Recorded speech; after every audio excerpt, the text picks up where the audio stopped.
Regret of causes को possible मानते हैं या नेसेसरी बीइंग के एग्जिस्टेंस को सही समझते हैं? क्योंकि दो ही ऑप्शन हो सकता है, आप ये बताएं। देखिए, आपको मैं ईमानदारी से बात करूं, एक तो मैं कॉन्टीजेंसी वर्ड ठीक से समझता हूं, और इस वक्त भी जो आपने अंग्रेजी के अल्फाज इस्तेमाल किए वो ज़रा थोड़े से मुझे डिफिकल्ट और कॉम्प्लिकेटेड है, तो आप ज़रा सिंपल जबान में सवाल कर सकते हैं। बिल्कुल कर सकता हूँ जी। यूनिवर्स की हर चीज कॉन्टिंजेंट होने का मतलब ये है कि वो अपने एग्जिस्टेंस में किसी के ऊपर डिपेंडेंट है। जो भी चीज डिपेंडेंट होगी वो चीज इंडिपेंडेंट नहीं हो सकती, तो उसका कोई ना कोई कॉज होगा।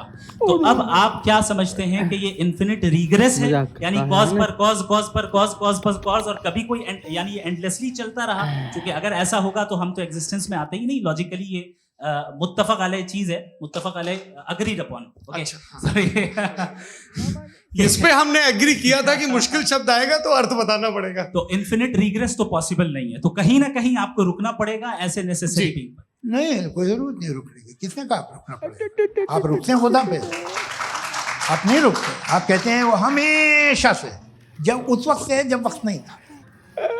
आप कहाँ रुकते हैं कि अब हुआ था वो? आप नहीं कहते। हम क्यों नहीं मान सकते कि यूनिवर्स जो है और बल्कि मल्टीवर्सेस जो है वो हमेशा से हैं, वो बनती हैं, बिगड़ती हैं। हमारे यहाँ एक चीज़ है ब्लैक होल, वो समेट लेता है वापस, फिर ब्लास्ट होता है, फिर फैल जाता है। और इसमें हमारी तो खैर कोई औकात ही नहीं है इंसान की।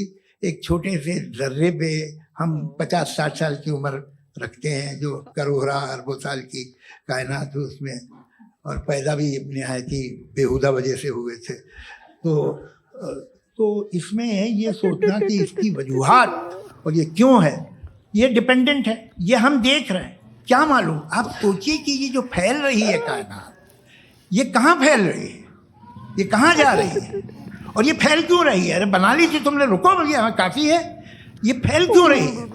ये और कौन सी कायनात जिसे मैं दूरबीन से देखता हूँ तो 2 बिलियन लाइट ईयर पे है, उससे मेरा कोई वास्ता ही नहीं। 2 बिलियन ईयर यानी अगर मैं 80,000 माइल्स पर सेकेंड से चलूं तो 20 करोड़ साल में वहां पहुंच जाऊंगा। इसकी जरूरत क्या थी? ये दुनिया, ये कायनात तो इंसान अशरफुल मखलूकात के लिए बनाई गई ना। तो ये सब ये टर्म समझ में नहीं आया। इसमें कोई खास समझने वाली बात थी भी नहीं। ये जो अल्टीमेट कहा यह जाता है कि ये जो पूरी यूनिवर्स है, ये जो दुनिया है, ये इंसान के लिए। अच्छा, ये सब इंसान के लिए। क्यों साहब, सही है ना? बिल्कुल, लेकिन इसका ये मतलब नहीं कि किसी चीज के पीछे रीजन आपको नहीं पता तो रीजन नहीं है, इसे कहते हैं नहीं, मुझे नहीं पता, लेकिन मेरी जिम्मेदारी नहीं। वो बिल्कुल सही कहा था उसने, बर्टन रसल ने। आपने उसे मजाक में टाल दिया कि भाई आप एक दावा कर रहे हैं, मैं क्यों कहूं कि ये गलत है दावा? आप प्रूफ कीजिए, मेरे पे जिम्मेदारी ही नहीं है, मैंने थोड़ी कहा है। आप प्रूफ कीजिए कि ये सही है। आप आर्ग्यूमेंट ऑफ कंटिंजेंसी का जवाब ही नहीं दे रहे हैं। पूछना चाहेंगे?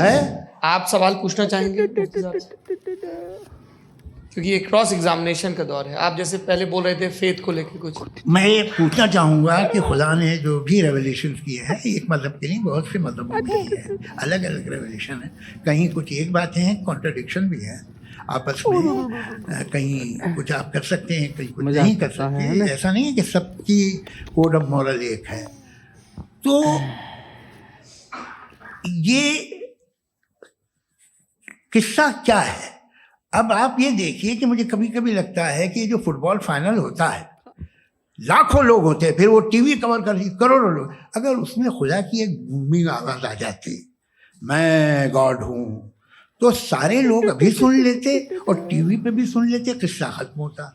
ये इतनी राजदारी क्या है कि तुम सामने कुछ तो सबूत दे दो हमें सॉलिड।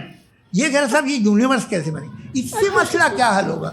मैं पूछूंगा आपसे खुदा कैसे बना? क्यों नहीं पूछूंगा कैसे बना? बल्कि वो तो कायनात से कहीं ज्यादा इंटेलिजेंट है, कायनात से कहीं ज्यादा कॉम्प्लेक्स। जी वो हमेशा से है। आप कहेंगे मैं मान लूंगा। अच्छा, दोयम वो कादिर मुतलक, यानी कादिर मुतलक का मतलब ओमनीपोटेंट, वो जो चाहे कर सकता है। आपको नौकरी दिलवा सकता है, आपकी अच्छी जगह शादी करवा सकता है, आपके पड़ोसी का मुकदमा हरवा सकता है, आपको जिता सकता है, सब काम करता है। थोड़ा सा माइक क्लोज। वो इस दुनिया को चला कैसे रहा है? ये दुनिया कैसे चल रही है? आपको इस पे हैरत नहीं होती?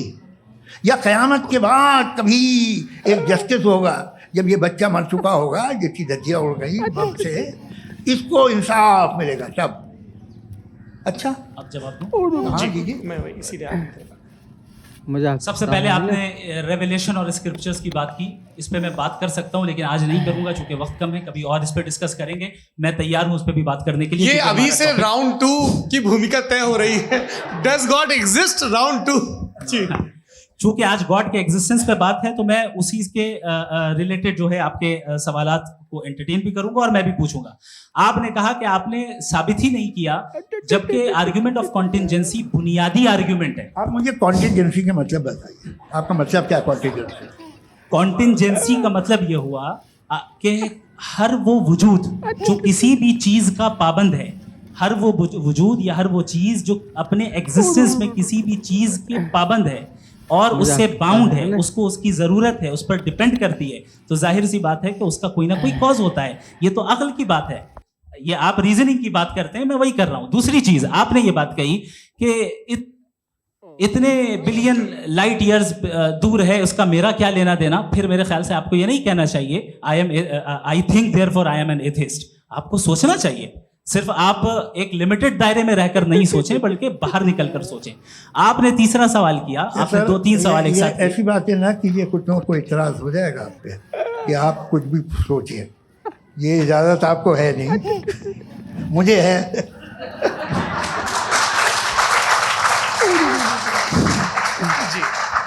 आपने प्रॉब्लम ऑफ इविल के ताल्लुक से सवाल किया और बार बार आप एक लफ्ज रिपीट कर रहे हैं कि ओमनीपोटेंट गॉड है, ऑल पावरफुल गॉड है।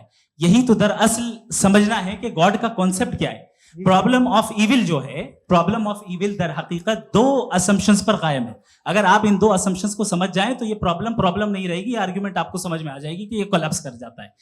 पॉइंट नंबर 1, यानी जो आपका सबसे पहला फॉल्स असम्पशन है कि गॉड मर्सीफुल है, ओमनीपोटेंट है, दुनिया में जुल्म हो रहा है। लेकिन आपको ये समझना चाहिए कि हमारे वर्ल्ड व्यू के मुताबिक गॉड सिर्फ ओमनीपोटेंट और सिर्फ मर्सीफुल नहीं है, बल्कि वो ऑल वाइज भी है और वो ऑल नोइंग भी है। उसके हर काम के पीछे हिकमत और विजडम है। ये कोई जरूरी नहीं है कि वो हिकमत और विजडम आपको समझ में आए या मुझे समझ में आए।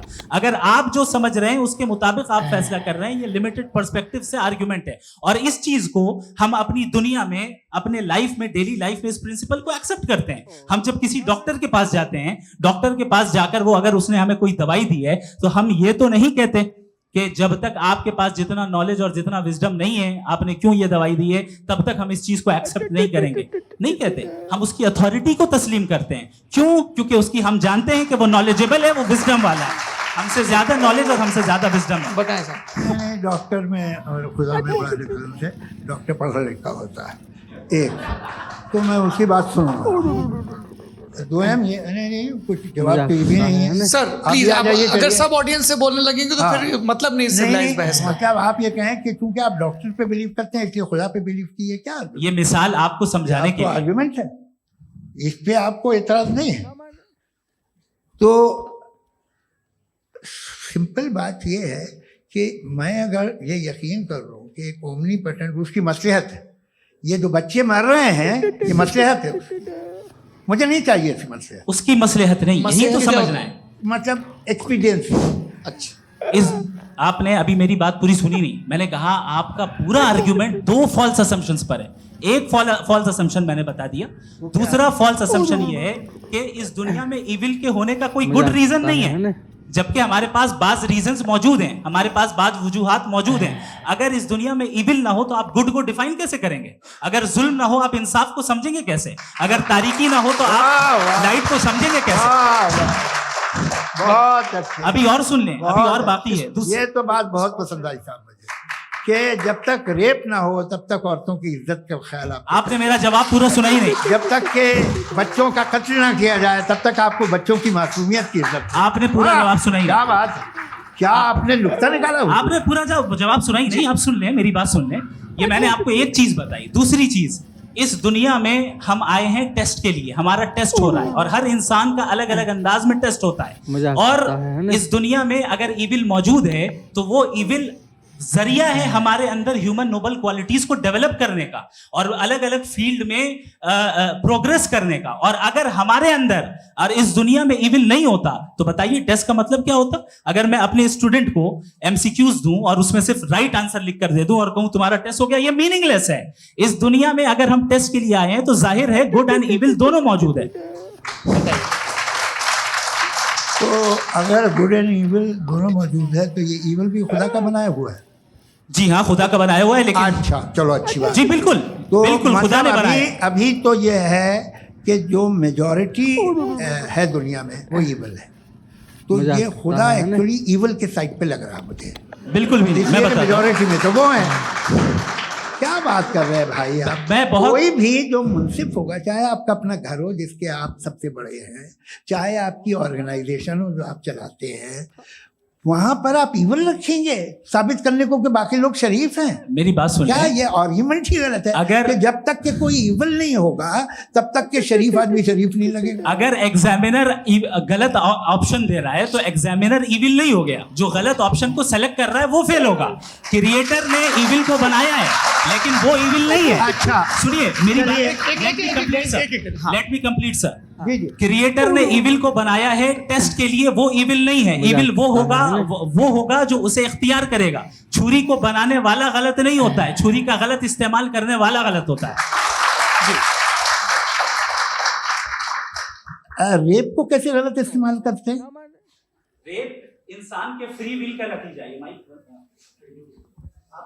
ये रेप कैसे गलत इस्तेमाल होता है? ये मुझे अब सुन ले, अब सुन ले। गलत इस्तेमाल होता है। हाँ मैं बता रहा हूँ रेप कैसे गलत ना, मैं बता रहा हूँ कि जो इविल इस दुनिया में मौजूद है उसके कई सारे तरीके हैं। एक तरीका इंसान का अपना फ्री विल है। अब अगर कोई रेपिस्ट रेप कर रहा है तो इसका गॉड का कसूर नहीं है, वो अपने फ्री विल का गलत इस्तेमाल कर रहा है, उसको सजा मिलनी चाहिए। अच्छा। और उसी के लिए जहन्नम बनाई गई है। ये फ्री विल का भी बड़ा चक्कर है।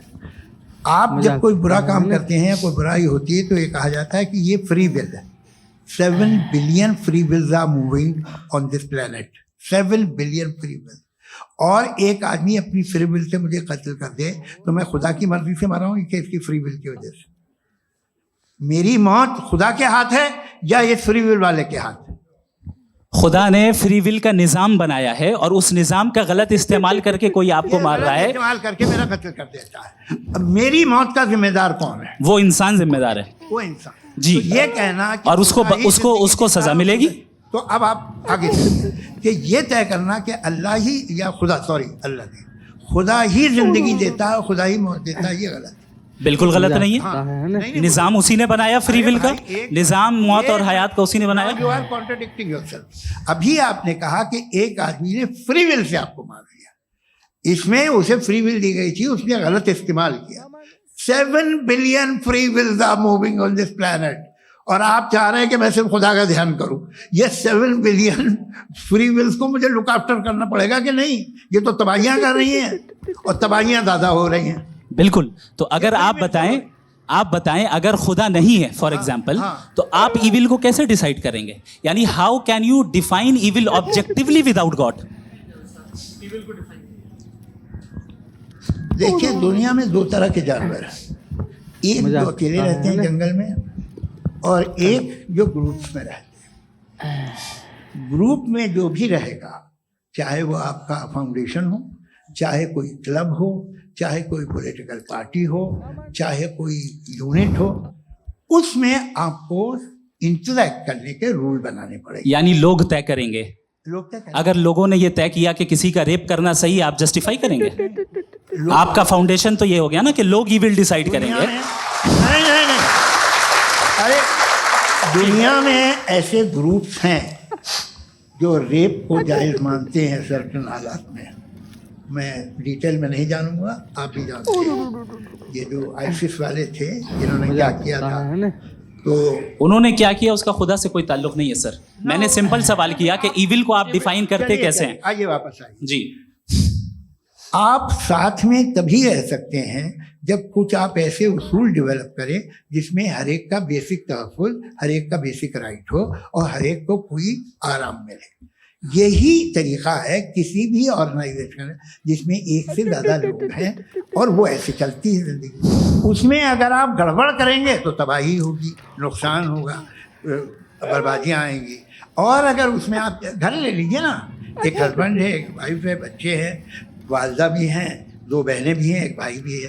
अब इसमें कोई निज़ाम आपको चाहिए साथ में रहने का, और एक दूसरे पे भरोसा रहे, एक दूसरे के बहीख्वाह हों, एक दूसरे की मदद करें, ऐसी जिंदगी। सर आपकी बात आ गई, आप ये कह रहे हैं कि लोग डिसाइड करेंगे क्या सही है क्या गलत है, यही है मेजॉरिटी डिसाइड करेगी क्या सही है क्या गलत है? अरे भाई बिल्कुल। मेजॉरिटी अगर ये कहे कि नाजी जर्मनी के साथ जिस तरह मेजॉरिटी थी कि जेनोसाइड करना सही है, आप जस्टिफाई करेंगे? उस वक्त आपका ये इसके बाद क्लोजिंग। हाँ, उस वक्त प्लेनेट पे जो लोग थे, हाँ। उनमें कितने लोग हिटलर को सही समझते? अच्छा, प्लेनेट की मेजॉरिटी तय करेगी, सोसाइटी की नहीं। प्लेनेट की मेजॉरिटी गॉड के एग्जिस्टेंस को सही मानती है, आप क्यों नहीं मानते? ये हेलो ये क्रॉस क्वेश्चन का राउंड यहाँ पर समाप्त होता है। और ये बड़ा अच्छा है कि इस तरह से फ्रेगमेंट कर दिया गया है ताकि जो मरकरी ऊपर जा रहा है नीचे जवाब दे दूं। जी। प्लेनेट की ज्यादातर मेजॉरिटी कुछ दूसरे मजहबों के खुदा को मानती है। आप उन्हें क्यों नहीं, आप तो मेजॉरिटी की बात कर रहे अच्छा, हैं। ये क्लोजिंग आप ये कह रहे हैं इविल और गुड को डिसाइड मेजॉरिटी करेगी, मेजॉरिटी जो कर दे वो सही हो जाएगा। क्लोजिंग इसको जैसा आप ही लोगों ने तय किया है उसी फॉर्मेट को फॉलो कर लेते हैं। भाई मैंने तो भले लोगों पे एतबार किया और तब मॉडरेशन तय किया।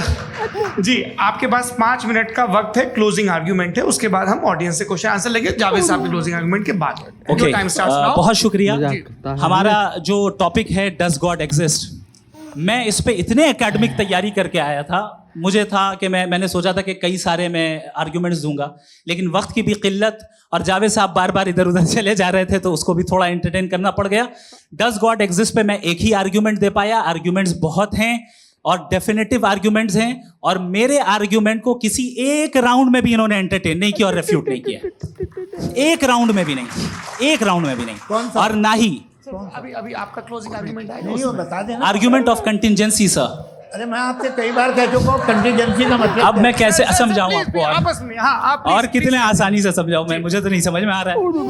आप अपनी आर्ग्यूमेंट ऑफ कंटीजेंसी उर्दू में बोल सकते हैं। हाँ आप अपनी बात पूरी कर लें जी। आखिरी 4 मिनट। दूसरी चीज, just a minute please ma'am, can I talk? दूसरी चीज ये है कि आपने एक तो इसका जवाब नहीं दिया, दूसरा आपने गॉड के ना होने पर कोई डेफिनेटिव आर्ग्यूमेंट नहीं दिया, सिर्फ मजहब पे बात कर रहे हैं आप। मजहब तो आज हमारा टॉपिक ही नहीं था, आज तो हमारा टॉपिक हो, आप मजहब से ले लेकर आईएस तक चले गए। भाई हमारा क्या ताल्लुक है उससे? We condemn them. और उसका गॉड से क्या ताल्लुक है? अगर कोई गलत काम कर रहा है, किसी ने किसी को कत्ल किया, किसी ने किसी का रेप किया, उसको सजा मिलनी चाहिए। और आपके पास कोई भी rational strong foundation of morality नहीं है। आपने कहा कि मेजॉरिटी तय करेगी सोसाइटी की, वो सही होगा। मैंने कहा हिटलर को, फिर आप सही कहेंगे नहीं, प्लैनेट की सोसाइटी की मेजॉरिटी तय करेगी। तो प्लैनेट की मेजॉरिटी गॉड के एग्जिस्टेंस को मानती है, आप कह रहे हैं ये रिलीजियस है। तो यानी आपके पास कोई स्ट्रॉन्ग फाउंडेशन नहीं है ऑब्जेक्टिव मोरालिटी का। ऑब्जेक्टिव मोरालिटी का अगर कोई फाउंडेशन है तो वो सिर्फ गॉड है, गॉड है, गॉड है। थैंक यू जी। ये मुफ्ती शमाइल नदवी साहब का क्लोजिंग आर्ग्यूमेंट था। अब हमारे पास जी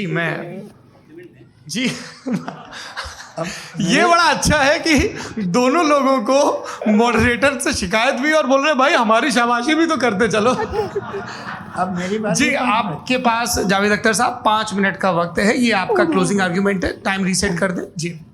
मजाक करता है ना। देखिए बहुत सारी बातें हैं। गॉड का डेफिनेशन दुनिया के किसी भी रिलीजन में है कि वो ओमनीपोटेंट है, वो ओमनीप्रेजेंट है, he is just, he is kind, he loves you and so on. मैं जब दुनिया देखता हूँ तो मुझे कोई ऐसा सुप्रीम पावर यहाँ दिखाई नहीं देती है जो इंसान की बहबूदी के लिए कुछ कर रही हो, कमज़ोर को बचा रही हो, मदद कर रही हो, जालिम को पीछे हटा रही हो। मैं नहीं देखा तारीख में नहीं। एक तो अगर है और ये देख रहा है तमाशा तो उसका होना न होना बराबर है। दोयम ये कि ये जो है जब आप ये कहते हैं कि कायनात जिसकी कंटीजेंसी ये है, मैं देखिए वो लफ्ज़ इस्तेमाल किया मैंने, तो ये कैसे हो सकती है भाई? और फौरन आप सरेंडर कर देते हैं कि जाहिर है कि इसका बनाने वाला तो इससे 10,000 गुना था तो कॉम्प्लिकेटेड होगा, उस पर आपके होने पे कोई इतराज़ नहीं है। उसे वो टाइमलेस है, वो पहले से था, टाइम तो बहुत बाद में आया, ये सब आप मानने को तैयार है, जिसका आपके पास कोई सबूत नहीं, आपके पास कोई रीजन नहीं है। आपकी तारीख क्या है मजहबों की, बिलीफ की, जो खुदाओं का बिलीफ है, ये कॉन्स्टेंटली गलत साबित होता रहा है। मतलब आप कहें कि अरिस्टोटल के ज़माने में तो सब जाहिल थे, वो भी इतने ही यकीन से खुदा पे यकीन रखते थे, जो अब नहीं रहा, ये भी नहीं रहेगा, आप लिख लीजिए। और इसके आसार आपको दुनिया में दिखाई देना शुरू हो चुके हैं। ये बहस मजाक क्या आज से 100 साल पहले इस तरह हो सकती थी? यहाँ तक तो आपको हम ले आए हैं। तो सर अरे इनको मदद की जरूरत नहीं भाई, ये सेल्फ सफिशिएंट आदमी है, आप क्यों इनकी मदद कर रहे हैं? Sir please. तो ये जो है तमाम बातें अपनी जगह हैं, ये एक पैकेज है। आप अकेले, कोई आदमी ऐसा नहीं जो सिर्फ गॉड को मानता, उसके साथ बहुत पैराफर्नेलिया आता है, अलग अलग पैराफर्नेलिया आते हैं। They are only, they have always created chaos in the society. मैं तो आपको सीधा ऑफर देता हूँ कि दुनिया में 10 इम्पोर्टेंट बिलीव्स हैं, आप एक मानते हैं, 9 नहीं मानते, 9 में आप एथीस्ट हैं, 9 को आप बिल्कुल रीजनेबली मेरी तरह देखते हैं। तो 90 मजहबी आदमी भी 90% एथीस्ट है, वो दूसरे खुदा नहीं मानता, एक खुदा मानता है अपना वाला, बाकियों को कहता है गलत है। अगर आप मानना ही बंद कर दे तो आपका 10% चांस है कि आप सही हैं और 90% चांस है कि आप गलत हैं। मेरा मशवरा, आप मानना छोड़ दिए तो 50% चांस होगा कि आप सही हैं और 50% चांस होगा, 40% आप गेन करेंगे बाय बिकम एन एथीस्ट।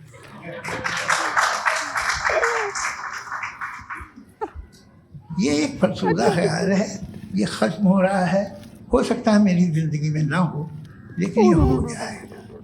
जो बातें ये मेटाफिजिकल, ये वो ऐसे रिस्पेक्टेबल टर्म दे दिए, ये तो उन लोग के हैं जिन्हें ना फिजिक्स मालूम थी ना मेटा मालूम था, ये उन्होंने आपको दिए हैं।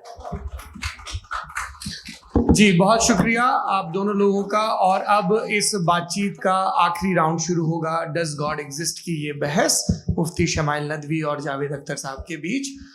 आप लोग अपने अपने हाथ ऊपर करेंगे, मैं यहाँ से तय करूँगा। और माइक हमारे पास है क्या? एक ही माइक है ऑडियंस के लिए? 2 माइक है, एक इस तरफ एक इस तरफ, ठीक है। तो जी सबसे पहले हमारी सहयोगी है मारिया शकील जी, पूछिए सवाल। थोड़ा सा रुकेंगे ताकि कैमरे का फ्रेम आप पर आ जाए, आपकी तो प्रैक्टिस है टीवी की। जी नदवी साहब, मैं खुदा को मानती हूँ, पहले मैं इसी प्रमाइस से शुरू कर रही हूँ और ये बता रही हूँ मैं मानती हूँ, लेकिन कुछ सवाल हैं जो जावेद साहब ने उठाया, उसका जवाब आपको देना चाहिए। पहला सवाल ये कि गजा में सालों से छोटे बच्चे मर रहे हैं, वो उनको, अगर खुदा मर्सीफुल है, हम मानते हैं कि अल्लाह ताला में बहुत ताकत है, तो वो बच्चे क्यों मर रहे हैं? दूसरी बात ये कि अगर कंटिजेंसी की जो आप बात करते हैं, पूरे मुस्लिम ममालिक मिल करके भी उन गजा के बच्चों को क्यों नहीं बचा पा रहे हैं? क्योंकि अगर वो चाहते, क्योंकि अल्लाह ताला उन पर हुकूमत करते हैं, सब पर हुकूमत करते हैं, तो वो उनको नहीं बचा। जी थैंक यू वेरी मच। बहुत अच्छा किया आपने इस चीज़ को जिक्र कर दिया, मैं इसको और अच्छे से एक्सप्लेन करने की कोशिश करता हूँ। देखें, जहाँ तक आपने कहा कि गजा के बच्चों को मारा जा रहा है, देखें 2 वर्ल्ड व्यू है, एक एथीस्टिक वर्ल्ड व्यू, एक थीस्टिक वर्ल्ड व्यू है। बच्चे मर रहे हैं दोनों वर्ल्ड व्यू में, लेकिन हमारा वर्ल्ड व्यू कह रहा है कि रिकॉम्पेंस है, ये कह रहे हैं कि उनका मरना बेकार जाने वाला है, कोई उसका रिकॉम्पेंस नहीं है, चूंकि इनके यहाँ आखिरत और अल्लाह का कोई तसव्वुर या गॉड का कोई तसव्वुर नहीं है। आपने ये सवाल किया कि गॉड मर्सीफुल है, क्यों नहीं रोकता? ये मैंने बताया कि ये मिसकंसेप्शन है लोगों के दरमियान कि गॉड को सिर्फ मर्सीफुल और ओमनीपोटेंट समझते हैं। गॉड के सिर्फ यही 2 एट्रीब्यूट्स नहीं हैं, गॉड के कई सारे एट्रीब्यूट्स हैं, उनमें से अल हकीम भी है, उनमें से ऑल वाइज भी है, ऑल नोइंग भी है। लिहाजा अगर इस दुनिया में किसी को तकलीफ आ रही है और गॉड उसको नहीं रोक रहा है, वो इसलिए नहीं रोक रहा है चूंकि इंसानों को फ्री विल दिया गया है। ठीक इसी तरीके से अगर एक डॉक्टर किसी छोटे बच्चे को इंजेक्शन लगा रहा है, उसे तकलीफ पहुंच रही है, उसके लिमिटेड पर्सपेक्टिव के एतबार से ये गलत हो रहा है और डॉक्टर बुरा है, लेकिन जब आप ब्रॉडर पिक्चर को देखेंगी, आपके और हमारे पास सिर्फ एक पिक्सल है, हमें इतना नजर आ रहा है कि गजा में कत्ल हो रहा है, लेकिन इसके पीछे कितना रिकॉम्पेंस उनको मिलने वाला है, पूरा पिक्चर गॉड के पास है। तो एक पिक्सल से आप पूरे पिक्चर को कभी भी जज नहीं कर सकती। आप इसमें कुछ जोड़ना मजाक करता है चाहेंगे? ना? आपको कुछ बोलना है इसमें? भैया आपने बहुत अच्छा जस्टिफिकेशन दिया। या आप वो जो वहाँ के प्राइम मिनिस्टर इजराइल के उन्हें भेजिए, वो बहुत खुश होंगे। जी, आप अपना जस्टिफिकेशन दे देना कि अगर गॉड नहीं है तो बच्चे क्यों मर रहे हैं, आप बताएं। जी। वो ये सवाल पूछ रहे हैं कि अगर आप ईश्वर का अस्तित्व नहीं मानते हैं तो उन बच्चों की मौत को आप कैसे इंटरप्रेट करते हैं? भाई ये दुनिया जो है, जो ताकतवर लोग होते हैं वो एक नाइंसाफी करते हैं। तो ये अच्छा काम है आपके नजदीक, तो नेचर नाइंसाफी पे मबनी है। अरे मेरे भाई, आप नेचर की कहाँ बात कर रहे हैं, तो इंसान की बात जी, कर ये तो फिर क्रॉस जब मैं एग्जामिनेशन- इंसान की बात कर रहा था, आप नेचर की बात करने लग गए। क्रॉस एग्जामिनेशन नहीं, हाँ अब आप मुझे बोलने नहीं देंगे तो अलग बात है। आप बोलिए, मैं मुझे कोई चीज़ नहीं। मजाक करता नहीं, ये है। क्रॉस एक एग्जामिनेशन मिनट है। रुकिए। क्रॉस मुझे एग्जामिनेशन। बोल तो लेने दीजिए। जी, बोलिए। ठीक है। बात ये है कि ह्यूमन सोसाइटी तभी साथ में रह सकती है जब वो मोहब्बत से, एकता से, एक दूसरे के एहतराम करके रहे। इसके अलावा पॉसिबल नहीं है, अकेले तो इंसान रह नहीं सकता। वहाँ पर कुछ लोग हैं जो फाउल करते हैं। वो फाउल हम हमेशा से तारीख में होता आया है। आज ये हो रहा है, जो हो रहा है बहुत बुरा हो रहा है, बहुत जालिमाना है, बहुत जाबराना है। उसको आप कहें कि ये बच्चों को कॉम्पनसेशन मिल जाएगा या इसकी इंजेक्शन है, इंजेक्शन तो हेल्थ के लिए दिया जाता है। आप ये कह रहे हैं कि ये बच्चों की जो धज्जियां उड़ रही हैं ये इंजेक्शन है, ये विटामिन टेस्ट है, ये टेस्ट है, और उस टेस्ट में उनको ऐसा रिकॉम्पेंस मिलेगा जो आपके तस्वुर के बाहर है। ये आप 3 बरस के बच्चे को बारूद से उड़ा के टेस्ट ले रहे हैं। वाह, वो नहीं ले रहा है, खुदा नहीं उड़ा रहा है, इजराइल उड़ा रहा है। जी, ये तो उसको कंडेम अगला करें। सवाल लेते हैं। अगला सवाल लेते हैं प्रोफेसर पुरुषोत्तम अग्रवाल। मुफ्ती साहब, एक निवेदन आपसे है कि कम से कम थोड़ा सा माइक क्लोज एक रिलीजियस और फिलोसफिकल कर मैं प्लीज। एक रिलीजियस और फिलोसफिकल ट्रेडिशन है जो ब्रह्मांड को यानी यूनिवर्स को ही अंतिम मानता है। सर्वम खलु इदम ब्रह्मम, this is Chhandogya Upanishad, and it completely rules out the existence और नेसेसिटी, आपके शब्दों में necessity of a creator. The creation itself is the creator. तो एक मिनट प्लीज।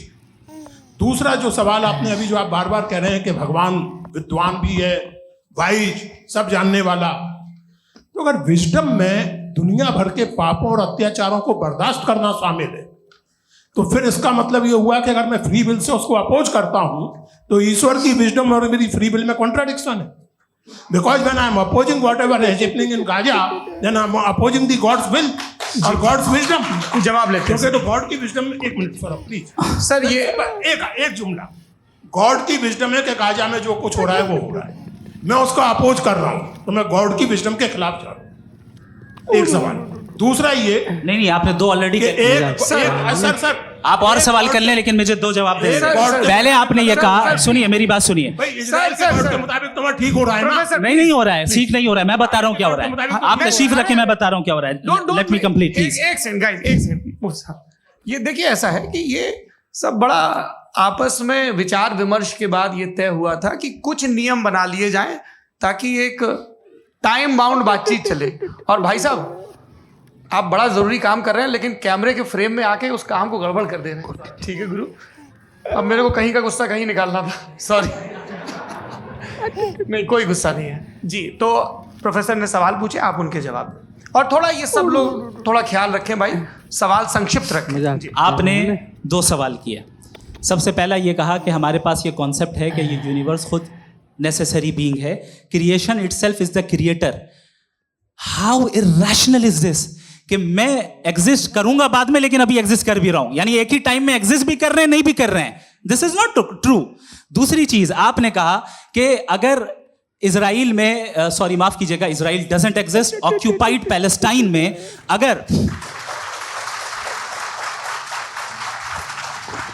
अगर ऑक्यूपाइड पैलेस्टाइन में बच्चों को मारा जा रहा है फ्री विल की वजह से और गॉड नहीं रोक रहा, ये कॉन्ट्रडिक्शन है। ये बताइए कि एक एग्जाम में एक बच्चा गलत आंसर लिख रहा है, सुनिए, एग्जामिनर चाहे तो रोक सकता है, क्यों नहीं रोक रहा है? ये कॉन्ट्रडिक्शन है, ये कॉन्ट्रडिक्शन नहीं है। नहीं सर, ये आपस में जी ये क्या आपका सवाल? माइक दीजिए। फ्री विल दिया गया है टेस्ट के लिए, अकाउंटेबिलिटी के लिए। अगर फ्री विल नहीं होता तो आप कहते हैं हमें रोबोट बना दिया गया। नॉट मिसरिप्रेजेंट माय पोजीशन, आपकी जो भी पोजीशन, मैं अपनी फ्री विल के नाते, अपने ह्यूमन विजडम के नाते गाजा में हो रही अत्याचार का विरोध करता हूं। बिल्कुल करना चाहिए। के हिसाब से मैं गॉड की विजडम का विरोध कर रहा हूं। बिल्कुल नहीं, समाज हो रहा है गॉड की, बिल्कुल भी नहीं, बिल्कुल भी नहीं। उसका वहां पर गाजा में कत्ल होना ये इंसानों के गलत इस्तेमाल का नतीजा है, फ्री विल के इस्तेमाल का नतीजा है। गॉड इसका हुक्म नहीं देता, उससे रोकता है। यही तो मसला है ना। आपके लिए कॉन्सेप्ट क्लियर? नहीं भाई, आपने तो बताया था इंजेक्शन लगाने से बच्चे को तकलीफ होती है, ये इंजेक्शन लगा। सर आप ऐसे रेटोरिक स्टेटमेंट दे तब तो कोई मसला नहीं समझते रहेंगे। This is a rhetoric statement, this is not a logical argument sir. I am sorry, I am sorry. आखिरी 30 मिनट बड़े मुश्किल होने वाले हैं। जी मुफ्ती साहब आगे बैठे हैं, इनको माइक दीजिए। हाँ तरुण, माइक आप अपने पास रखिए, आपको कैमरे का फ्रेम पता है जी। सबसे पहले दोनों को मुबारकबाद। एक सर अपना आप नाम बता दें। आप अमेरिका में शिकागो में रहते हैं, इतना मुझे याद है। बताया आप, यासिर नदीम अलवाजदी मेरा नाम है। जावेद सर आपसे एक क्वेश्चन है इन्फिनिट रिग्रेस के ताल्लुक से। एक हाइपोथेटिकल सिनेरियो है, मसलन अगर आप सर माइक थोड़ा सा प्लीज क्लोज रखिए। ओके जी। अगर आप शायर इसलिए हैं कि आपके कोई उस्ताद शायर थे, मजाक करता है और वो इसलिए शायर थे कि उनके कोई उस्ताद शायर थे, और इसी तरीके से हम माजी में पीछे चलते चलते चले जाएं और कहीं ना रुके, तो माफ कीजिएगा आप कभी शायर नहीं हो सकते। लेकिन आप शायर हैं, आपका शायर एग्जिस्ट करता है, इसका मतलब ये है कि आप कहीं ना कहीं रुके हैं। तो मेरा सवाल ये है कि क्या आप इन्फिनिट रिग्रेस ऑफ कॉजेस को लॉजिकल फैलेसी मानते हैं या नहीं मानते? हाँ या ना?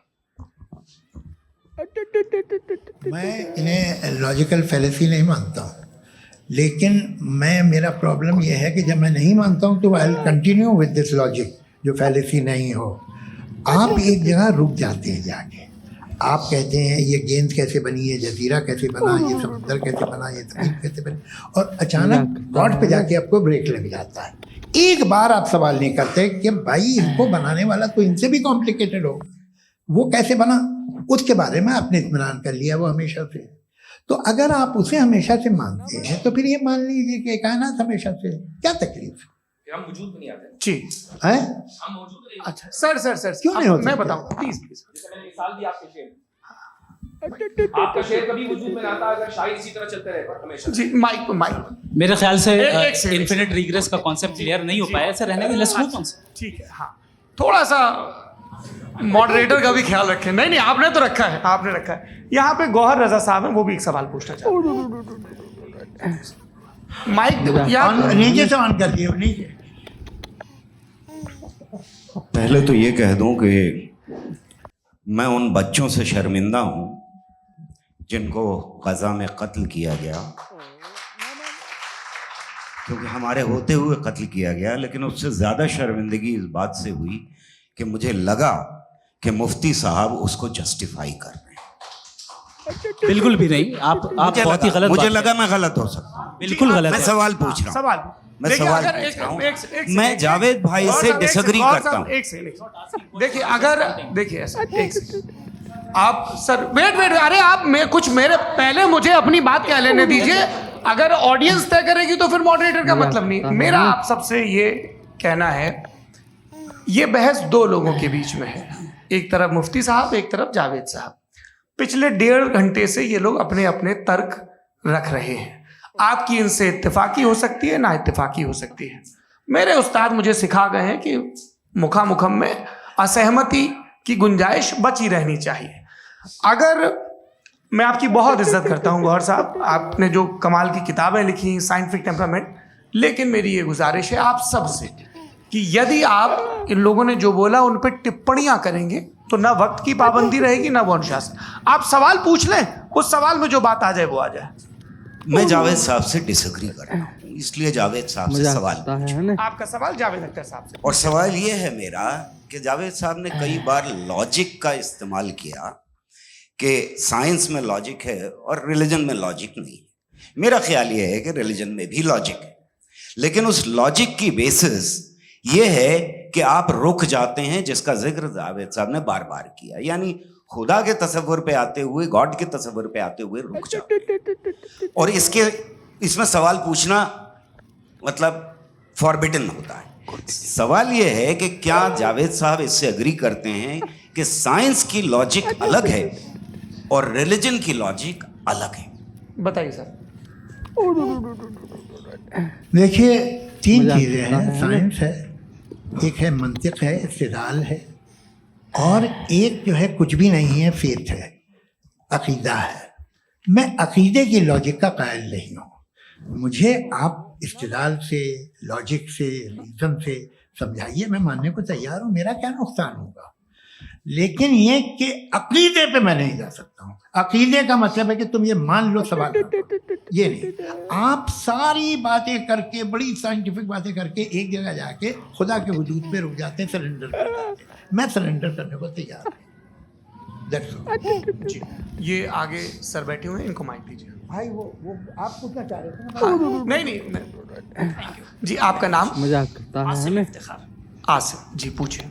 सर जावेद सर से सवाल है कि आपने अपने क्लोजिंग माइक थोड़ा करीब रखिए। अपने क्लोजिंग स्टेटमेंट में ये बात कही थी कि मज़हब का जो फ्यूचर है वो ज़्यादा दिन नहीं जाने वाला है, लेकिन मैं देख पा रहा हूँ कि जो ऑक्सफोर्ड यूनिवर्सिटी की एक स्टडी है 2011 में हुई है, जिसके 50 एकेडमिशियंस ने इसको अंजाम दिया था, उसमें वो ये कहते हैं कि जो फेथ इन गॉड है वो इनबिल्ट है ह्यूमन नेचर के अंदर, जिसको हम कहते हैं फितरत के अंदर शामिल है वो। और वो ये कहते हैं कि अगर कोई ये समझता है कि मज़हब को वो ख़त्म कर देगा तो ये उसकी गलत फहमी है। तो आप इसके बारे में, इस स्टडीज़ के बारे में क्या कहते हैं? ठीक, मैं उनसे एग्री नहीं करता हूँ। मजाक कौन करता से है प्रोफेसर ना? होंगे ऐसा उनके क्या? पास डेटा है, इन्होंने डेटा के बेस होगा। डेटा क्या हो सकता है? फ्यूचर का डेटा तो नहीं हो सकता ना उनके पास, प्रेजेंट का डेटा हो सकता है। डेटा आपने सुना 100 साल पहले का बाद का डेटा? मैंने तो नहीं सुना आज तक। तो आज उनकी ये राय है और होगी राय, ठीक है। दुनिया में तरह तरह की राय है लोग, लेकिन मैं समझता हूँ कि वक्त के साथ इंसान ज़्यादा से ज़्यादा रीजनेबल और लॉजिकल होता जा रहा है। आज आप देखिए वेस्टर्न यूरोप में क्या परसेंटेज है नॉन बिलीवर्स की, बहुत हाई। वहाँ चर्च खाली पड़े होते हैं। तो अल्टीमेटली तो इंसान कोई ऐसी बात बहुत अरसे तक नहीं मान सकेगा, चाहे गलत या सही, जो उससे उसके मजाक करता है दिमाग ना? को, उसके जहन को, उसकी लॉजिक को अपील करे। वो कह रहे हैं तो ऑक्सफोर्ड के होंगे, तो कैम्ब्रिज के होंगे, मुझे क्या लेना देना। उनका डेटा मुस्तकबिल का नहीं हो सकता है। जी। दीपक, हाँ पूछिए। मैं आऊँगा अभी, पीछे की साइड भी आऊँगा, माइक वहीं भेजूंगा 2-3 साल के लिए। जी जावेद साहब, आपसे सवाल है। नमस्ते अरे भाई, सर, अगर आप ही लोग को तय करना है तो फिर 200 लोग तय कर लें। ये एक साथ नहीं sir, please don't do this sir. Everybody has a right sir, but we can only take selected questions. No sir, अरे ये भाई, यंग लोग भी आराम हैं से। तो इनकी ये अब उतने यंग, सुनिए। भाई आप यंग हैं कि नहीं हैं? वो कह रहे हैं वो भी यंग हैं साहब। भाई आप उनकी नौजवानी पर दावा उनको ही करने थे। हाँ मुफ्ती साहब, आप यंग, हाँ पूछिए। मजाक करता अरे है भैया, सर, मेरा सवाल ये है। कुछ इनसे भी तो पूछो। जी हाँ। नहीं, बस आपसे एक सवाल है। जैसे थीस्टों के पास, अपने जो ईश्वर को मानते हैं, उनके पास अपने सोशल गेट टुगेदर्स हैं। 5 रोजा क्रिसमस आने वाला है, होली है, दिवाली है, ईद है। एथिस्ट क्या ऑफर कर रहे हैं? मतलब मैं इनकी दुकान से बोलूं, मैं आना चाहता हूं उस तरफ, पर मैं अट्रैक्ट नहीं हो पा रहा हूं। मैं सोशल गेट टुगेदर्स क्या है आपके पास? वो ये कह रहे हैं कि जो धार्मिक लोग हैं, अलग अलग धर्म के लोग, उनके उत्सव त्योहार, कॉन्ग्रेगेशन बहुत हैं। अब आपको मैं एक सुनाता हूँ, यहाँ हिस्टोरियन भी बैठे हैं। मृदुला जी, आप बताइएगा सही है क्या? ये एक कॉन्स्टेंटाइन, एक ग्रीक रोमन बादशाह था, जो क्रिश्चियनिटी आने के 400 साल बाद उसने डिसाइड किया कि मैं क्रिश्चियन हो जाऊंगा, मेरी पूरी स्टेट के मजाक करता है ना? उस जमाने में ऐसे ही होता था, राजा जो धर्म इख्तियार करता था वो जनता भी कर लेती थी। इसलिए कि वो हो गया था बैंकरप्ट, और उसे जो मेडिटेरियन कोस्ट के रिच क्रिश्चियन वो थे मर्चेंट, उससे पैसा चाहिए था। तो उसने कहा यार क्रिश्चियन हो जाओ। तो उसने अपने वजीर से कहा कि भाई ये हिस्ट्री है कि अब हम लोग क्रिश्चियन हो जाते हैं। पहले सर हो जाएंगे, कोई प्रॉब्लम नहीं है, लेकिन एक प्रॉब्लम ये है कि 17 दिसंबर से 25 दिसंबर तक जो पेगन फेस्टिवल होता, जो पेगन जो फेस्टिवल होता है वो बंद हो जाएगा, इसलिए कि हम क्रिश्चियन हो गए तो होगा नहीं। तो वो बच्चों को बहुत बुरा लगेगा, पब्लिक को बहुत इंजॉय करते हैं, खासतौर से 25 को महीने। तो उसने कहा हाँ ये तो सही कह रहे हो, ये जीसस क्राइस्ट की पैदाइश कब थी? पहले साहब वो अप्रैल में थी, नहीं कट करो, वो 25 दिसंबर को। ये हकीकत है, जी। और 400 साल बाद क्रिश्चियनिटी के अप्रैल से दिसंबर ले आए, और इसलिए कि यहाँ पेगन फेस्टिवल होता था। अब मनाते हैं आप आराम से। ये जो सारे फेस्टिवल हैं ये रिलीजन थे। हर एक को एक इंटरटेनमेंट डिपार्टमेंट चाहिए होता है अपनी कंपनी चलाने के लिए। तो ये रिलीजन ने, ये सेकुलर त्योहार थे जिन्हें रिलीजन्स ने ले लिया है। ये मौसम के थे, फसलों के थे, किसानों के थे, उसको आपने लेके रिलीजियस रंग दे दिया। ये कोई रिलीजन से थोड़ी आए हैं। आप अच्छा हमें देखिए, हम तो मुल्द हैं, हम ईद मनाते हैं, हम दिवाली मनाते हैं, हम होली मनाते हैं, हम क्रिसमस मनाते हैं। बम्बई की फिल्म इंडस्ट्री की सबसे बड़ी होली हमारे घर में, सबसे बड़ी ईद हमारे घर में। वो हमारे सोशल वो है, हमारे हेरिटेज है। ऐसा थोड़ी है कि we will throw the baby along with the water. ये तो अच्छी चीज़ है, इन्हें रखो, जो बेकार है फेंक दो। जी हाँ हेलो जी, मेरा सवाल नादवी जी से है। जैसा कि आपने बोला कि गॉड टाइम के भी परे है और गॉड इतनी कॉम्प्लेक्स चीज़ है कि उसे ह्यूमन माइंड समझ नहीं सकता, और गॉड ने अर्थ पे फ्री विल भी दे दी है, तो आप अपना वक्त ज़ाया क्यों कर रहे हैं गॉड के बारे में बात करके? अपन को तो बात करनी चाहिए कि सोसाइटी को बेहतर कैसे करें। जी, मैं गॉड वही बताता है सोसाइटी को कैसे बेहतर करें। अभी मैं आपका जवाब देता हूँ। आपने कहा कि टाइम पे वो एग्जिस्ट नहीं करता, कि जैसा आपने बोला कि गॉड बहुत ही कॉम्प्लेक्स चीज है। मैंने कहा ही नहीं कि कॉम्प्लेक्स है, तो आपके अल्फाज हैं। कॉम्प्लेक्स का लफ्ज गॉड के लिए सुइटेबल नहीं है। क्यों? क्योंकि कॉम्प्लेक्स वो चीजें होती हैं जो ऑब्जेक्ट हो। God is not an object जिसको आप इंस्ट्रूमेंट के जरिए लेबोरेटरी में जाके टेस्ट करें, oh it's very complex. No, वो कोई कार का इंजन नहीं है। मेरा वो फिलोसॉफिकली नेसेसरी बीइंग ऐसी बीइंग है जो सिंपल बीइंग है। हाँ, आप उसको मुकम्मल तौर पे उसकी तमाम हिकमतों को जान ले और हर चीज को जान ले, ये पॉसिबल नहीं है, क्योंकि वो ऑल वाइज है, आप ऑल वाइज नहीं है, और वो खुदा है, वो आपको सारी चीजें बता दे, ये जरूरी नहीं। मेरा सवाल ये नहीं था, मेरा सवाल ये था कि जब गॉड इतना परे है इस दुनिया से कि उसने अर्थ पे फ्री विल भी दी है, हम सब ह्यूमंस की फ्री विल है, और जो सोसाइटी में हो रहा है वो अपन लोग डिसाइड करेंगे, तो अपन लोग डिसाइड नहीं करेंगे ना, अपन लोग डिसाइड नहीं करेंगे। गॉड जो है, गॉड ने वो उसकी जात, उसकी एग्जिस्टेंस टाइम एंड स्पेस से परे है, लेकिन वो हमारा टेस्ट ले रहा है और उसी गॉड ने हमें बताया कि तुम्हें क्या करना है क्या नहीं करना है, तो जाहिर है उस गॉड की बात सुनेंगे ना। वो पीछे एक चश्मा लगाए जो मैम खड़ी हैं, उनको दीजिए। हाँ आप जी जी बिल्कुल आइए। देखिए मैं कोशिश कर रहा हूँ सब तरफ जाने की। हाँ उनको दीजिए माइक जी। हेलो सर, मैं ओमनी प्रेजेंट नहीं हूँ, टाइम पाबंद हूँ, और जहां तक कोशिश कर सकता हूँ करूंगा। जी अपना नाम बताइए। मेरा नाम उर्सुला है, मैं दिल्ली यूनिवर्सिटी की एक स्टूडेंट हूँ और मैं स्टूडेंट फेडरेशन ऑफ इंडिया से हूँ। मेरा सवाल मुफ्ती जी से है कि इस हॉल के इस कमरे में बैठ के हम लोग रेप की मोरालिटी के बारे में फिलोसफिकली बात तो कर सकते हैं, बट असलियत ये है कि रोज़मर्रा की ज़िंदगी में औरतें रेप के थ्रू गुजरती हैं, और हम लोग सिर्फ नंबर्स पे इस तरह नहीं देख सकते, क्योंकि कितनी औरतें हैं इन कंट्रीज़ में जहाँ पे आप बता रहे हैं कि केसेस कम हैं, जिनका एक्सेस है कि वो जाके केस फाइल कर सकें। कितनी औरतें हैं जो जिनको काम करने की आज़ादी है उन कंट्रीज़ में। यूरोप में ये आज़ादी आ गई, यूरोप में ये रूल्स आ गए, तो हम आज उसके बारे में बात कर पा रहे हैं। जी जवाब। आपने ये कहा कि कमरे में बंद होकर हम लोग इस पर फिलोसफिकली बात कर सकते हैं, लेकिन हकीकत में क्या हो रहा है, वो ग्राउंड लेवल पे क्या हो रहा है, जो बहुत गलत हो रहा है, और वो सफ़र कर रही हैं। आई एग्री, बहुत गलत हो रहा है, और जो गलत हो रहा है उसको हमें रोकना है। और क्यों रोकना है, वो गलत क्यों है? हमारे पास इसका ऑब्जेक्टिव फाउंडेशन है, इनके पास उसका ऑब्जेक्टिव फाउंडेशन नहीं है। मैं ये कहना चाह रहा हूँ कि जहाँ पे भी जुल्म हो रहा है, जहाँ पे भी औरत पे जुल्म हो रहा है, या उसकी इज्जत लूटी जा रही है, या उसे तकलीफ पहुँचाई जा रही है, और सिर्फ औरत नहीं, किसी इंसान के ऊपर भी जुल्म हो रहा है, तो उसके खिलाफ खड़ा होना, ये मॉरलिटी हमारे पास गॉड के पास से आई है। वरना जावेद साहब तो कह रहे हैं कि जो है मेजॉरिटी डिसाइड करेगी, तो मेजॉरिटी तो कभी भी बदल सकती है। क्या आप ये थोड़ी सी आपको गलतफहमी है। मैं अगर मेरे जुमले से ये मतलब निकला या मैंने कहा, तो ये जुमला मैं वापस लेता हूँ, ये मेरा मतलब ही नहीं था कि मेजॉरिटी डिसाइड करे। मेजॉरिटी डिसाइड करे तो दुनिया में बड़ी, वैसे आपने कहा था ये जुमला। अच्छा हो, मैं मान रहा हूँ, बाद में रिकैप कर लेंगे। अरे एक सेकंड, मैं अपनी एक्सप्लेनेशन। मुनासिब बात ये है कि हम सब के सब दिल में जानते हैं कि क्या अच्छा है क्या बुरा है, हमें पता है अच्छी तरह। जो लोग बुरे काम करते हैं उन्हें भी मालूम अच्छा क्या। मजाक करता है यही ना? तो सवाल था हजरत सर, कि फिर सर। ये मोरालिटी आई कहाँ से? क्रॉस एग्जामिनेशन, हाँ जी हाँ जी। मोरालिटी साथ रहने की डिजायर से आई। यानी साथ रहकर जो कुछ कह दे जो कुछ कर दे वो हो जाएगा? नहीं नहीं, तो आप कायदे से रह ही कर सकते हैं जब तक लोगों में मोरालिटी हो, वरना क्यास हो जाएगा। ये आपको कैसे पता? जी हमने देखा ना जहाँ मोरालिटी का क्यास हो गया, हम देखते हैं कहाँ पे देख भाई तो दुनिया में।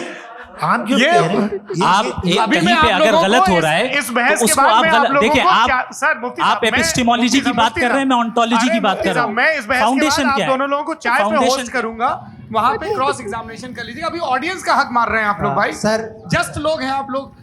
और ये भाई ये हाँ उधर आएंगे, उधर इनको आएंगे जी, सर आएंगे। अच्छा सर मेरा नाम लईकुर रहमान है और मैं अलीगढ़ मुस्लिम यूनिवर्सिटी का स्टूडेंट हूँ। और जहाँ तक मुझे पता है कि sir you are also product of Aligarh Muslim University. मैं भी उसी चमन का बुलबुल। हाँ सर, तो बड़ी खुशी हुई मुझे जान करके कि मैं आपसे मिलूंगा। सवाल सर मेरा सवाल ये है, सर सैयद अलैहि रहमा का नज़रिया ये था कि खुदा के वजूद को अक़ल के दायरे में रह करके तलाश करना, न कि पूरी तौर से उसका इनकार कर देना। Sir how will you define it? नहीं तो ये तो आप इन्हें बताइए। ये सर, असल सवाल में है आपसे। कि खुदा का वजूद साबित कर रहे हैं। तो सर आपने सर सैयद इनकार ने किया। कर रखा है, इस वजह से मेरा क्वेश्चन उन्होंने यही सर से एक सेकंड, सर सैयद ने यही कहा ना कि अक्ल से आप खुदा के वजूद को साबित नहीं कर मजाक करता सकते, है यही ना? कहा ना भाई। वो उन्होंने कहा कर सकते हैं और वो कर दिया गया आज। वो तलाश करना या साबित करना अक्ल से अक्ल से नहीं सर हो सर अरे सवाल तो सुन लीजिए जी। अक्ल से नहीं हो सकता है, यही कहा ना आपने। अक्ल से हो सकता है। अरे वो यही कह रहे हैं भाई, आप बता रहे हो सकता है, वो तो कुछ और। आप अगर सर देखो नौजवान फोन ले लो, इतनी कमाल की यूनिवर्सिटी है। अरे भाई दे दो मेरी ना बात जरा, तो- एक मिनट अरे दे दो मेरे भाई माइक। मेरी बात सुनो, नहीं, माइक मैं पे समझ- बोलो ताकि जो लाखों लोग देख रहे हैं। माइक दे दो ना। अरे देंगे ना माइक, तुम ठहरो तो। हाँ सर मेरा सवाल ये था कि सर सैयद अलैहि रहमा का एक नज़रिया था अपना कि खुदा का जो वजूद है मजाक करता है उसको अक़ल के दायरे में रह करके तलाश करना है, न कि पूरे तौर से इनकार कर देना है। ये उनका कॉन्सेप्ट था। लेकिन मेरा सवाल ये है कि आप इसको कैसे डिफाइन करते हैं, एक्सप्लेन कैसे करेंगे? मैं आपसे जानना चाहता हूँ, क्योंकि you are the product of Aligarh Muslim University. मुझे अकल के दायरे में रख के मैंने बहुत तलाश की, मुझे मिला नहीं। हाँ ये इधर उधर वो चश्मा लगाए जो, हाँ उनको दे दो। जी जी फटाफट पूछिए, बस 5 मिनट है, 5 मिनट में खत्म हो रहा है। हाँ अस्सलाम वालेकुम मुफ्ती साहब, एंड मेरा सवाल जावेद अख्तर साहब से। क्या नाम है आपका? भैया मुझे पूछ रहे हो। फैज पूछिए फैज साहब। तो मेरा सवाल ये है कि अभी जो एथियस्ट है वो problem of evil argument use कर रहे हैं अगेंस्ट मुस्लिम्स, राइट? कि इस दुनिया में इतना सारा इविल है और अगेंस्ट मुस्लिम तो यहाँ अगेंस्ट थियस्ट। हाँ थोड़ा सा करेक्ट कर लीजिए भाई, पूरी मशक्कत ही इसी बात की थी कि किसी एक मजहब पे बात न टिके। जी, तो बेसिकली ये आर्ग्यूमेंट ऐसा है कि इस दुनिया में इतना ज्यादा ईवल एग्जिस्ट करता है और अगर एक ऑल गुड गॉड है तो वो रोकता क्यों नहीं है? लेकिन इस सवाल में एक हिडन अजम्पशन ये है कि इस दुनिया में ईवल एग्जिस्ट करता है। अब एथियस्ट ही कैसे ऑन्टोलॉजिकली प्रूव कर सकते हैं कि इस दुनिया में ईवल एग्जिस्ट करता है? मैं आपको बताता हूँ, थोड़ा सा समझा। नहीं सर आप हम लोग इनको सुनने आए। नहीं please don't do. I want to explain ontologically. नहीं हम समझ गए सर, इनको अब जवाब दे दीजिए। अच्छा सवाल पूछ लो। मैं अभी तक क्या था वो मैं थोड़ा सा ऐड ऑन कर लेता हूँ। तुम गुरु, तो हम जब इसका राउंड 13 करेंगे ना तब तुमको स्टेज पे बैठाएंगे। जी तो हाँ जल्दी से। तो देखिए एथियज्म के हिसाब से सब कुछ रैंडमली बन गया है, सब कुछ एटम्स और मॉलिक्यूल्स है। एक पत्थर में और मुझ में सिर्फ इतना फर्क है कि हम लोग एटम्स और मॉलिक्यूल्स का अलग अलग रीअरेंजमेंट है। अब एक पत्थर को कोई इंसान तलवार से 2 टुकड़ों में काट दे या मुझे, according to atheism it is same. There is no evil and good according to atheism. जी अच्छा फैज साहब का सवाल ये है कि हाँ कोशिश भी करते तो इससे गलत सवाल नहीं कर पाते। एक लाइफ फॉर्म है और लाइफ फॉर्म में फीलिंग है, मतलब लाइफ फॉर्म सुनता है, देखता है, टेस्ट कर सकता है, फील कर सकता है। तो उसकी जो ये जो क्वालिटी इस बबल में आ गई है वो जानवर में भी है, इंसान में भी है। तो जाहिर है कि उसे कोई तकलीफ पहुंचेगी, तो चूंकि उसके पास वो सेंसिटिविटी है तो मैं करेगा। पत्थर में वो सेंसिटिविटी नहीं है। तो ये क्या सवाल हुआ कि अगर पत्थर को काटा तो पत्थर को तकलीफ नहीं होती, तो आपको काटे तो आपको क्यों तकलीफ हो? बैठ जाइए। जी हाँ अगला सवाल। हाँ पूछे। जी जावेद अख्तर साहब, अरे भैया सब आप लोग मुफ्ती साहब को छोड़ रहे हैं, तो मेरे ही पीछे पड़े हैं क्या? फिर चलो बोलो भाई। You asked how God can exist when children die in Gaza. हाँ? You asked how God can exist when children die in Gaza, and you also mentioned the rise of atheism in Europe. But the same events also are leading many atheists and non-believers to turn towards faith. How do you interpret this contradiction, where suffering pushes some away from God, yet brings others closer to belief? देखिए, आपको एक बात बताऊं, दुनिया perfect तो कहीं भी नहीं है, हर जगह कुछ खामियां हैं। बेटा एक मिनट, मैं आप ही को कहेंगे, देखो वो तो कुछ खामियां, कमजोरियां, खराबियां सब जगह है। लेकिन अगर देखोगे ईमानदारी से कि दुनिया सबसे ज़्यादा महज़ब कहाँ है, एक आम शहरी को कहाँ हुकूक हासिल हैं, वो बोल सकता है, अपनी मर्ज़ी से काम कर सकता है, अपनी मर्ज़ी से राय दे सकता है, हुकूमत के ख़िलाफ़ बोल सकता है, बरसरे इख्तिदार लोगों के बारे में बोल सकता है, सरमायादारों के ख़िलाफ़ बोल सकता है। तो आपको ये स्कैंडिनेवियन कंट्रीज़ में मिलेगा, वेस्टर्न यूरोप में मिलेगा। मैं नहीं कह रहा वो परफेक्ट है, बिल्कुल नहीं, वहाँ बहुत ख़राबियाँ भी हैं, परफेक्ट तो कोई। लेकिन जिन जिन मुल्कों में, लैटिन अमेरिका देखो, गल्फ देखो, वहाँ पर आपको ये ज़रूर है कि रेप नहीं होते होंगे। रेप की ज़रूरत क्या है भाई? उसको तो ख़रीद लो, घर में रखो, सड़क पर रेप करने की क्या ज़रूरत है? मगर सुनिए, मगर हकीकत ये है कि वहाँ शख्सी आज़ादी राय देने की, बोलने की नहीं है। जी, ये एक आखिरी सवाल मुफ्ती साहब से। हाँ मैम, इनको माइक दीजिए। मेरा नाम मनीषा है, मैं हरियाणा से आई हूँ।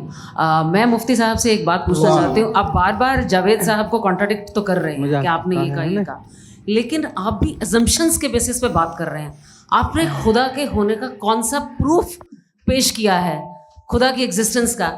अब इस सवाल को अलग रहने दीजिए, कौन एथीस्ट है कौन नहीं है। और दूसरी बात जो आपने एक छोटी सी कही थी कि ये फ्री विल का इस्तेमाल करता है इंसान अपनी, लेकिन इस फ्री विल का इस्तेमाल में मतलब खुदा ने ये दे दी सबको ये इजाज़त कि वो कितना घिनौनापन और कितनी ज़्यादा ख़राब से ख़राब तरीके इस्तेमाल कर सकते हैं। जवाब सुनते जी। आप फ्री विल को मानती है ना? या अब कहती है कि फ्री विल नहीं है ना? मानती है ना? तो अब आपके पास इसका कोई एक्सप्लेनेशन नहीं है कि अगर एक इंसान उस फ्री विल का इस्तेमाल करके गलत काम कर रहा है और बच के अच्छी ज़िंदगी गुजार के निकल जा रहा है, उसका कोई रिकम्पेंस नहीं है। हमारे वर्ल्ड व्यू में जो इंसान गलत काम कर रहा है उसको भी रिकम्पेंस यानी उसका बुरा बदला मिलना है, और जो सही काम कर रहा है उसको सही बदला मिलना है। लिहाजा जो फ्री विल है वो इस तरीके से है कि एक लिमिटेड टाइम तक खुदा ने मोहलत दी है। ऐसा नहीं कि छूट दे दी, जो करना है करते रहो हमेशा। वक्त आएगा जब एग्जाम का टाइम खत्म होगा तब रिजल्ट आएगा। दौराने एग्जाम जबरदस्ती आपको नहीं बताया जाएगा। अरे भाई एक सेकंड, जी एक सवाल मुफ्ती साहब से मेरा। सर मैम मुफ्ती साहब से जी हाँ रुक जाइए, आपसे फोन, आप इसके बाद आपसे यहीं रहेंगे वो। हाँ बोलिए। मैं मुफ्ती साहब एक ही सवाल करता हूँ कि अगर जो हो रहा है फ्री विल से हो रहा है और एक दिन बरोज़ क़यामत इंसाफ होगा मैशर में वगैरह वगैरह, तो दुआ क्यों मांगते हैं लोग?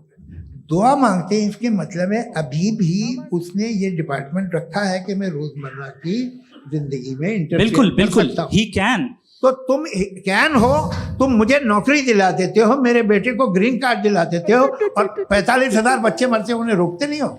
नहीं तो क्या आप ये कह रहे हैं कि इस दुनिया में जालिमों को कभी पकड़ ही नहीं होती है? अरे जो भी पकड़ होगी वो बच्चे रोते हैं। बिल्कुल, देखिए मैंने अपने ओपनिंग स्टेटमेंट में यही कहा था कि जनाब जावेद साहब सिर्फ इमोशनल आर्गुमेंट देंगे।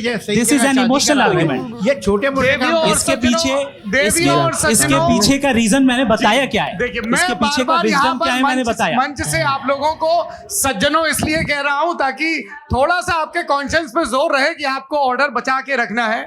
वक्त तय हुआ था, ये वक्त पूरा हुआ, आपने इतने धैर्यपूर्वक सुना, मैं आप सबका बहुत बहुत शुक्रगुजार हूं। यदि इन दोनों विद्वानों की इच्छा होगी तो कभी हम इस बातचीत का राउंड 2, राउंड 3, यही तो देखिए खूबी है इंसान की कि बहस मुबाहसे में वो पड़ा रहता है। आप लोगों ने बड़े धैर्य का परिचय दिया, बहुत बहुत शुक्रिया। इसी के साथ ये बातचीत आप लोग को मैं एक बात बता दूं, ये सारी बहस हो गई, अब मुफ्ती साहब और बड़े मुफ्ती साहब इन साथ के साथ मैं खाना खाने वाला हूँ।